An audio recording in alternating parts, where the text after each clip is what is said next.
पिता श्री ब्रह्मा बाबा के जीवन कहानी को हम देख रहे थे और पिछले सत्रों में बहुत अच्छे से हमने इसकी शुरुआत कैसे हुई उस बात को देखा और समझा। आज हम आगे देखेंगे कि माउंट आबू आने के बाद फिर कैसे ये सेवाएं वृद्धि को प्राप्त होने लगी। कहा जाता है कि जब माउंट आबू में आए तो माउंट आबू में कुछ दिन तो बहुत अच्छे से गए, लेकिन जैसे ही उन बच्चों के माता पिता को मालूम पड़ा कि हमारे बच्चे सुरक्षित भारत आ गए हैं, तो वो माता पिता ने कहा कि भाई हम अपने बच्चों से मिलना चाहते हैं। 14 साल का गैप हो गया था, 1937 से लेकर 1950 तक कई लोगों ने अपने बच्चों को देखा नहीं था, मिले नहीं थे। तो जैसे ही जो भी माता पिता भारत में आए थे तो उन्हें पता चला, तो उन्होंने कहा हम अपने बच्चों से मिलना चाहते हैं। पिताश्री जी ने कहा कि भले आप ले जाइए अपने बच्चों को, मिलिए। अब 14 साल जो एक सात्विक प्रकृति के अंदर सात्विक दिनचर्या में चले थे, सुबह 3:30 बजे उठना और आध्यात्मिक ज्ञान का अध्ययन करना, फिर पढ़ाई पढ़ना, ध्यान करना, दिव्य गुणों की धारणा में चलना। तो इस दिनचर्या में जो चले थे 14 साल तक, तो आप सोचो कि जब वो अपने घर में गए तो नेचुरल है घर का वातावरण। सिंध से आए थे लोग, तो खाने पीने का तामसिक खाना, वातावरण घर का बहुत अशुद्ध महसूस हुआ। तो ये बच्चे गए तो सही घर में, लेकिन लगा कि कहाँ आ गए हम, ये क्या खाना खा रहे हैं। बच्चों ने फिर धीरे धीरे अपने परिवार वालों को ज्ञान की बातें सुनाना शुरू किया। जो उन्होंने सीखा था वो ज्ञान की बातों को शेयर करना शुरू किया और उन्होंने अपनी दिनचर्या को मेंटेन किया, क्योंकि उसकी आदत पड़ी हुई है। तो सुबह उठना, ध्यान करना, ज्ञान की बातों का अध्ययन करना, और इस तरह से उनके दिनचर्या चलती रही। कई माता पिता तो बहुत प्रभावित भी हुए अपने बच्चों की दिनचर्या को देखकर, कितना सात्विक जीवन, कितना ऊंचा जीवन है। बहुत संतुष्टि होती थी उन बच्चों को देख करके। लेकिन 1 महीना रहने के बाद वो बच्चों को एक घुटन सी महसूस होने लगी कि हम यहाँ नहीं रह सकते हैं, हम तो वापस जाएंगे माउंट आबू। तो वो माता पिता ने कहा कि नहीं, अगर आप चले जाएंगे तो ये ज्ञान की अच्छी बातें हमें कौन सुनाएगा। तो कहा उसके लिए तो आप पिताश्री जी से बात करिए। तो माता पिता मिलने आए पिताश्री जी से और पिताश्री जी से कहा कि अगर हमारे बच्चे आ जाएंगे तो हमें इतनी अच्छी ज्ञान की बातें, ध्यान की बातें कौन सिखाएगा।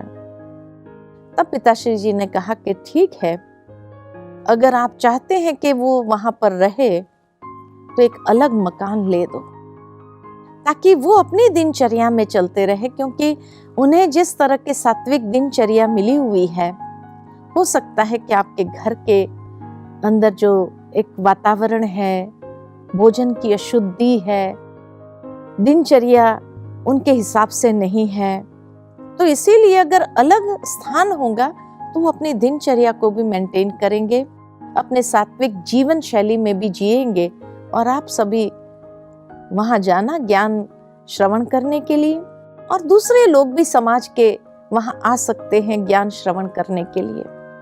और इस तरह से पहले सेंटर्स जो स्टार्ट हुए 1952 से लेकर के दिल्ली, अमृतसर, कानपुर, लखनऊ और बॉम्बे, ये 5 स्थानों पर विशेष बहनें गई जिनके रिश्तेदार वहां थे, और सेंटर्स खुले। और उन सेंटर्स की दिनचर्या एकदम जैसे आश्रम में होती थी वैसी ही उनकी दिनचर्या चलने लगी। बहुत अच्छा रहा, भाई बहने भी आते रहे, उनके परिवार के सदस्य भी आते रहे, समाज के लोग भी आकर के लाभ लेने लगे और इस तरह से ये सत्संग धीरे धीरे विशाल रूप लेने लगा। पिताश्री ब्रह्मा बाबा, मातेश्वरी जगदम्बा सरस्वती, जो इस ईश्वरीय विश्वविद्यालय की प्रथम मुख्य प्रशासिका रही, जिनके ऊपर पिताश्री जी ने ज्ञान का कलश रखा था, वो भी समय प्रति समय अलग अलग स्थानों पर जाकर के उन्हें और ज्ञान की गहराई समझाते रहे। इस तरह से ज्ञान की बातें जो परमात्मा के माध्यम से, जो परमात्मा पिताश्री ब्रह्मा बाबा के माध्यम से देते थे, उन मधुर महावाक्य को फिर नाम दिया ज्ञान की मुरली। जिस तरह भक्ति के अंदर कहा जाता है कि कृष्ण जब मुरली बजाते थे तो गोप गोपियां अपना सुध बुध भूल करके उसी मुरली की तान में समाई जाती थी। ठीक इसी तरह परमात्मा के ज्ञान के मधुर महावाक्य इतने मधुर थे कि जैसे एक मुरली की तान बजती हो और जो भी भाई बहने थे उसी मुरली की तान के उसमें समा जाते थे, खो जाते थे, दिव्य अनुभव करते थे। और इस तरह पिताश्री ब्रह्मा बाबा के माध्यम से 1950 से लेकर के 1969 तक भारत के अंदर ये मधुर महावाक्य चलते रहे, जिसको हम सभी कहते हैं साकार मुरलियां। कि जिन साकार मुरलियों के माध्यम से ये ज्ञान की गुह्य से गुह्य बातें, शास्त्र के कई गुह्य रहस्य समझने को मिलते थे और प्रतिदिन नई नई बातें जीवन के अंदर अध्ययन करने के लिए, जिससे हमारी आध्यात्मिक उन्नति हो सके, ये बातें मिलने लगी। काफी मात्रा में लोग जुड़ते गए।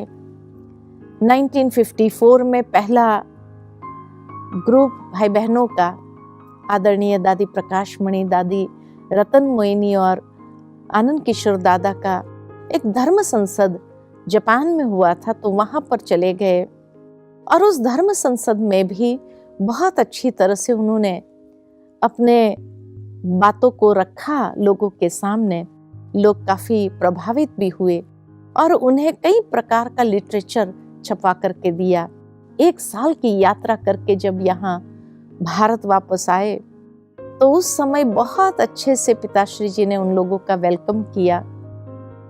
1969 18 जनवरी वो दिन था कि जब पिताश्री जी अपने संपूर्ण कर्मातीत अवस्था को प्राप्त हुए और उन्होंने ये साकार देह को त्याग किया। और जैसे ही साकार देह को त्याग किया तो सभी भाई बहनों के मन में एक हलचल तो थी कि अब ये ज्ञान मुरली हमें कैसे प्राप्त होगी। लेकिन परमात्मा की प्लानिंग पहले से ही सारी होती है और इसीलिए इस ईश्वरीय यज्ञ के अंदर उसी बोर्डिंग स्कूल में एक बच्ची जो अपनी माँ के साथ आई थी, जिसकी आयु 6 साल की थी, बहुत इनोसेंट स्टेज में आई थी और इतनी इनोसेंस, पवित्र, सतोप्रधान, सात्विक, और जो संस्कार मिले उसको बचपन से यही संस्कार मिले।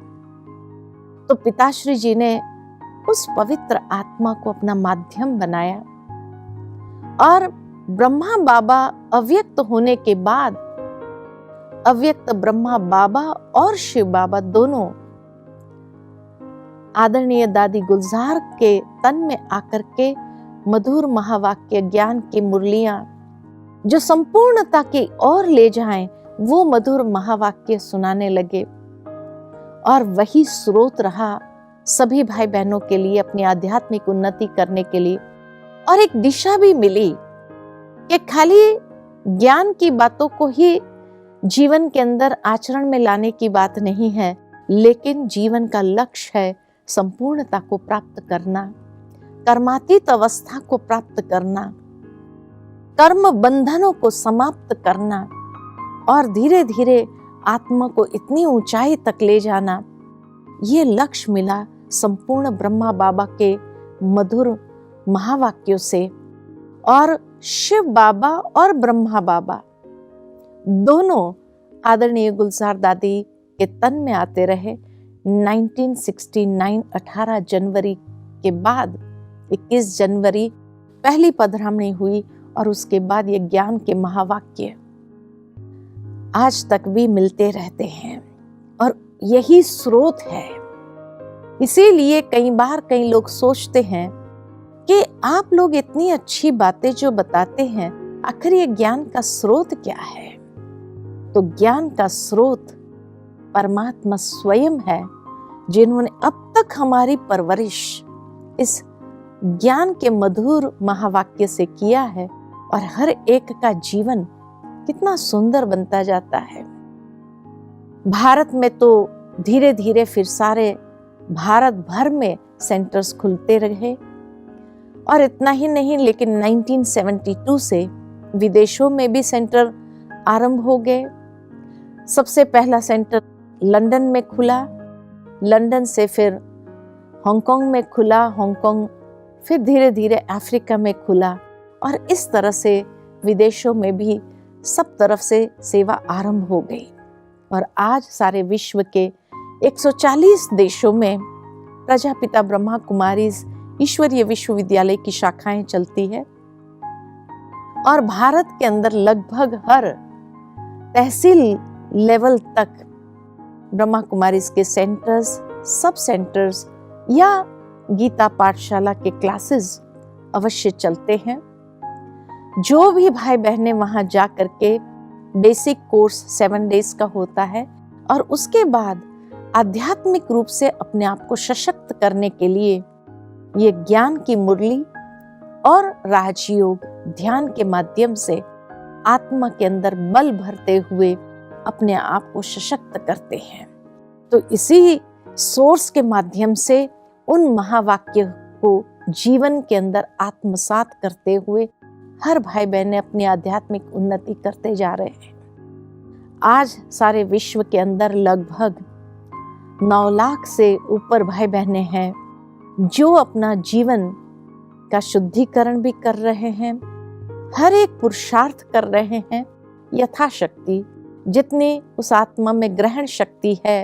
ये तो हम सभी जानते हैं कि कलयुग के अंदर आत्माओं में ग्रहण शक्ति क्षीण होती गई है और इसीलिए धीरे धीरे वो पुरुषार्थ करते हैं, लेकिन नाउम्मीद नहीं होते हैं। एक उम्मीद है, एक आशा की किरण है उनके जीवन के अंदर कि हमें अपने जीवन को बहुत ऊंचा ले जाना है, बहुत आगे बढ़ाना है और जीवन के अंदर ये आध्यात्मिक ज्ञान को आत्मसात करते हुए अपने जीवन के अंदर सकारात्मक ऊर्जा को विकसित करना है।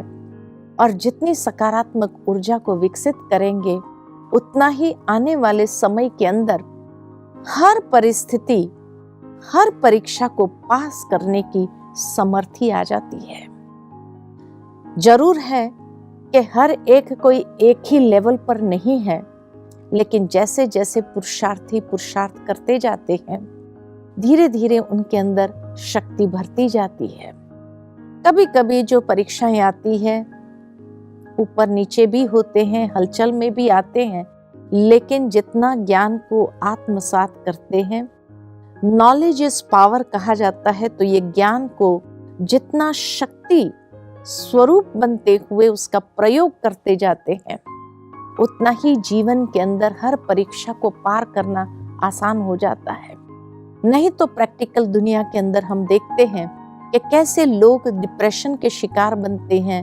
पहले तो जीवन में तनाव आता है और तनाव जब असह्य हो जाता है, अपनी कैपेसिटी से बाहर हो जाता है, तब व्यक्ति नेगेटिव थिंकिंग का शिकार होकर के डिप्रेशन के शिकार बनते हैं। लेकिन यह आध्यात्मिकता हमें पॉजिटिव थॉट्स देती है, सकारात्मक विचार देती है और इतना ही नहीं, लेकिन जितना हम सकारात्मक चिंतन करते जाते उतनी अपने अंदर ऊर्जा विकसित करते जाते हैं, जो बड़े से बड़े पेपर को पार करने में भी सहायक हो जाती है। इसीलिए ज्ञान की शक्ति को जितना व्यक्ति आत्मसात करता है उतना जैसे हजम करता है और जैसे भोजन को हजम करने के बाद शक्ति बनती है, ठीक इसी तरह ये ज्ञान शक्ति का स्वरूप ले लेता है और तब पॉजिटिव थिंकिंग सहजता से जीवन में आता है। और डिप्रेशन के शिकार बनने के बाद एक दूसरा डायमेंशन, कोई भी परिस्थिति को देखने का दो नजरिया होता है, एक नेगेटिव एक पॉजिटिव। अक्सर दुनिया के लोगों का नेगेटिव नजरिया पहले जाता है, पॉजिटिव मुश्किल होता है। लेकिन आध्यात्मिक ज्ञान जब हमारे जीवन में आता है तब वो पॉजिटिव नजरिया को देखना आसान हो जाता है और उस पॉजिटिव नजरिए से उस परीक्षा में भी एक अवसर को देखते हैं, एक चुनौती देखते हैं और उस चुनौती को स्वीकार करते हुए आगे जो अवसर के द्वार खोलती है वो परिस्थितियां, वो परीक्षाएं, उसको प्राप्त करना सहज हो जाता है। तो इसीलिए हम आप सबका भी आह्वान करते हैं, ये मत समझना कि यह आध्यात्मिकता रिटायर होने के बाद बुजुर्ग अवस्था के लिए है। नहीं, बुजुर्ग अवस्था में ऐसी कोई परीक्षा नहीं आती है। परीक्षा का दौर तो यंग एज में है, टीन्स से ही आजकल तो आरंभ हो जाता है कि जैसे एक बच्चा अपने टीन्स में प्रवेश करता है वैसे ही उसके लिए अनेक चुनौतियां होती है, अनेक परीक्षाएं हैं जिसमें कभी कभी वो नर्वस हो जाता है, डिप्रेस्ड भी हो जाता है। तो इसीलिए आध्यात्मिक ज्ञान की आवश्यकता उसी एज में है। पिताश्री जी ने भी ये बोर्डिंग स्कूल खोला था, तब इस ईश्वरीय विश्वविद्यालय की जो नींव है वो बहुत मजबूत है कि आज 83 साल के बाद भी ये ईश्वरीय विश्वविद्यालय उसी फोर्स के साथ, उसी शक्ति के साथ आगे बढ़ती जा रही है। अनेक बहनों को, अनेक कुमारियों को ये एम्पावर करती जाती है, अनेक भाई बहनों को इतना एम्पावर करती जाती है जो बड़े से बड़ी परीक्षा को पार करना उनके लिए आसान हो जाता है। तो आह्वान करते हैं कि बुजुर्ग अवस्था के लिए आध्यात्मिकता नहीं है, मेडिटेशन बुजुर्ग अवस्था के लिए नहीं है, लेकिन जिस समय जीवन की कसौटियों से गुजरना होता है उसी समय जितना आध्यात्मिकता और मेडिटेशन के द्वारा आत्मिक शक्ति विकसित की होगी उतना ही हमें हर कसौटी से सहजता से निखरते हुए पास हो सकेंगे। तो इसीलिए हम आप सबका भी सहज आह्वान करते हैं, आइए और प्रजापिता ब्रह्मा कुमारी ईश्वरीय विश्वविद्यालय की शाखाएं या क्लासेस या सब सेंटर्स आपके शहर में भी जरूर होगा, वहां पर जाकर के आप अवश्य इसका लाभ ले, ज्ञान की मुरली सुनते हुए अपने जीवन को धन्य बनाते चले। तो प्रजापिता ब्रह्मा कुमारी ईश्वरीय विश्वविद्यालय में अनेक एक्टिविटीज भी चलती है। ब्रह्मा कुमारी की एक सिस्टर कंसर्न भी है जिसको कहा Rajyoga education and research foundation, जिसके अंतर्गत हमारी कई विंग्स चलती है, कई प्रभाग है और ये प्रभाग अलग अलग क्षेत्र के अंदर, खास करके प्रोफेशनल क्षेत्र के अंदर कार्यरत है। और लक्ष्य यही है कि आध्यात्मिकता का समावेश इन प्रोफेशनल क्षेत्रों के अंदर कैसे किया जाए ताकि उसका लाभ हर कोई, हर वर्ग वाले, हर क्षेत्र वाले उसका लाभ ले सकते हैं। उसके लिए जो हमारे एडमिनिस्ट्रेशन विंग है, एग्जीक्यूटिव्स विंग है, ये विशेष कंपनीज के एडमिनिस्ट्रेटर्स, एग्जीक्यूटिव्स के लिए कई कोर्सेज तैयार किए हैं। Positive thinking courses, self management courses या स्ट्रेस मैनेजमेंट कोर्सेज या स्ट्रेस फ्री लिविंग कोर्सेज, ऐसे अनेक प्रकार के कोर्सेज तैयार करके उन एग्जीक्यूटिव्स को अपने प्रोफेशनल क्षेत्र के अंदर तनाव को कम कैसे करना उसकी शिक्षा भी देता है और साथ ही साथ मेडिटेशन की टेक्निक भी बताते हैं। साथ ही साथ आर्ट एंड कल्चर विंग है। आज आर्टिस्टों को भी कई प्रकार का स्ट्रेस जीवन के अंदर आ जाता है। एजुकेशन विंग है जो छोटे छोटे बच्चों के अंदर चिल्ड्रंस पर्सनालिटी डेवलपमेंट कैंप चलाते हैं। ब्रह्मा कुमारीज के सेंटर्स हेडक्वार्टर्स में भी यहाँ मई मास में कैंप चलता है, जहाँ सारे भारत से बच्चे आते हैं और बहुत सुंदर एक आध्यात्मिक जीवन शैली, आध्यात्मिक दिनचर्या में सारे बच्चे चलते हैं। और सही में कई बार वो बच्चे जाकर के अपने माता पिता को भी अच्छी अच्छी बातें सुनाना शुरू करते हैं कि वो क्या सीख करके जाते हैं।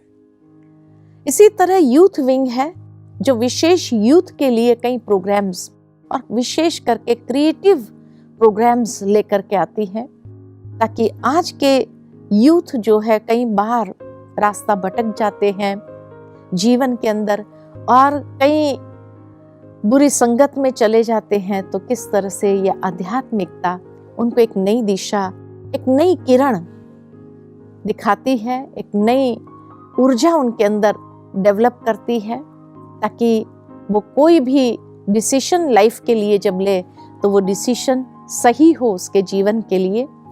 तो उसके लिए कई कोर्सेज, यूथ के क्रिएटिव कोर्सेज चलते हैं। कहा ही जाता है यूथ इज फॉर क्रिएटिविटी, तो हमारे कई क्रिएटिविटी के कोर्सेज चलते हैं।